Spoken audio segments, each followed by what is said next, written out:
So there have been many questions about I'm having a reaction lab, so I'm creating a video to help you understand how to complete this lab. You'll receive the lab box and it'll have all of your instructions in it along with all of your supplies. So you need a small plastic sandwich bag that can be sealed, calcium chloride pellets, baking soda, a small capped vial with phenol red. You'll pour the phenol red into the vial. You don't need any more of this. The phenol red is getting a little bit old, so you might see some solid precipitate in it. It's fine. It's not going to change the results of your reaction at all. You also need a laboratory balance or an equivalent scale. The balances that we have aren't great, but the accuracy is fine for what we are completing today. And also a teaspoon. You don't need great precision in this lab, so the plastic spoons will work just fine. The directions start by saying place half a spoonful of baking soda.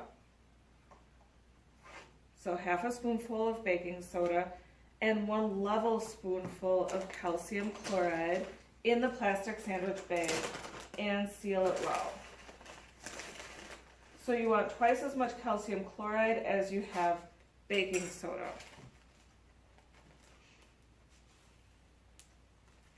It then says to find the mass of the dry ingredients and the mass of the sandwich bag. Record this in your data table. Right now on my balance, the mass says -2 grams with nothing on the balance. If I press the on, tear, off button again, the mass now changes to 0. So if your mass on the balance is anything other than 0 before you start, press that button again, it should bring it back to 0. I place these dry ingredients on the balance, and it has a mass of 13 grams. Your mass may be a little bit different than that, but it shouldn't be real far off. So down on the data table where it says dry ingredients before reaction, including the baggie, I write 13 grams. For the observations, I'm going to write that the calcium chloride is white, pellet shaped, and the baking soda is a white powder. It says to add a capped vial of phenol red universal indicator. Do not open the vial yet. Make sure your cap is on securely. Place it inside the bag and seal the bag again. Place that on the mass, or excuse me, on the balance. The balance now says 41 grams. So I just subtract my mass of the baking soda, calcium chloride, and baggie to find the mass of the vial with the liquid. Otherwise, all I need to do, you can if you choose to, I don't have an issue with this, just put the vial itself onto, or the test tube itself onto the balance, and in this case it has a mass of 28 grams, which makes sense. 41 minus 13 is 28. If you put it directly onto the balance, just make sure that the cap is on securely so you don't lose any liquid. Step 5 says, with the baggie closed, carefully open the cap of the vial and gently mix the dry ingredients with the phenol red. Before you do that, loosen that cap up. The cork will be too tight otherwise for you to get it out. So I have the cork completely loosened up, but then I just kind of stick it in there to hold it in place and keep any of the liquid from escaping. Then zip it closed and then kind of work that cork out. Please make sure that your bag is closed. The purpose of that is to keep you from losing any liquid. So then I'm pouring it out and mixing all of the ingredients together. As I'm mixing it, I see bubbles. I see a color change. So the phenol red was red.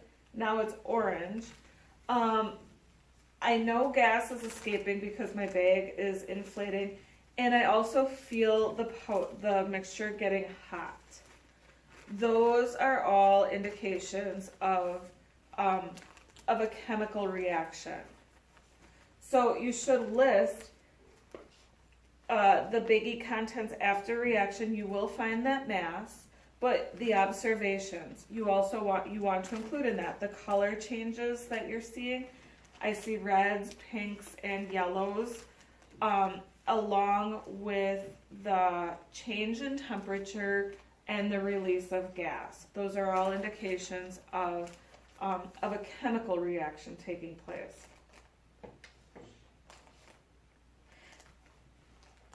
Number 7 says when the reaction has stopped, mass the entire contents of the baggie and record this value in your data table.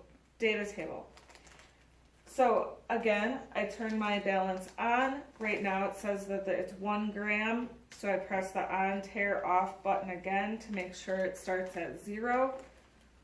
Place the entire content on the bag. My mass right now is 40 grams. You all understand your final mass and your starting mass should be exactly the same. Because it's less than what my starting mass was, I believe my starting mass was 41 grams, the balance isn't perfect, and I most likely lost just a tiny bit of gas through the bag somewhere, either in the corners or maybe the zipper at the edges wasn't sealed just right. But what this lab should help you understand is what a chemical reaction looks like, what it means when gas is escaping, that the volume is actually changing, and that the law of conservation of mass is true. So at the end of the reaction, you wind up with just the exact same mass as when you started. Like I said, mine is off by just a smidge, but it's most likely because, well, it's because either gas escaped somewhere or because of the limitations of the balance that I'm using. It just isn't a great balance. All right, if you have any questions, come see Mrs. Zimmerman. Thanks. Bye.